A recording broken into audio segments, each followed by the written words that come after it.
ఓం శ్రీ సాయిరామ్. బిడ్డ, నీవు ఇప్పుడు ఎంతో దుఃఖములో ఉన్నావు కదూ. బాధపడకు. జీవితంలో ఎంతటి తుఫాను వచ్చినా భయపడకు. తుఫాను తరువాత ప్రశాంతత తప్పక వస్తుంది. అలాగే నీ కష్టాలు తరువాత సుఖం తప్పకుండా వస్తుంది. నా పైన నమ్మకము ఉంచి నడిచిన ప్రతి అడుగు నీ విజయానికి దారి చూపుతుంది. నీ కన్నీళ్లను నేను వృధా చేయను. నీ ప్రతి ప్రార్థన నా వద్ద వినబడుతోంది. ఇదండి బాబావారి సందేశము.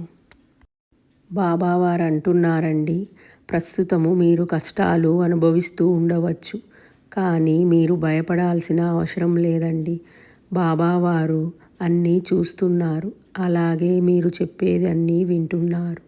త్వరలో మీ కష్టాలు తీరిపోయి మీకు మంచి రోజులు వస్తాయని బాబావారు సూచిస్తున్నారండి. మీరు బాబావారి మీద నమ్మకంతో మీ అడుగులు ముందుకు వేయండి. ఖచ్చితంగా విజయం మీదేనండి.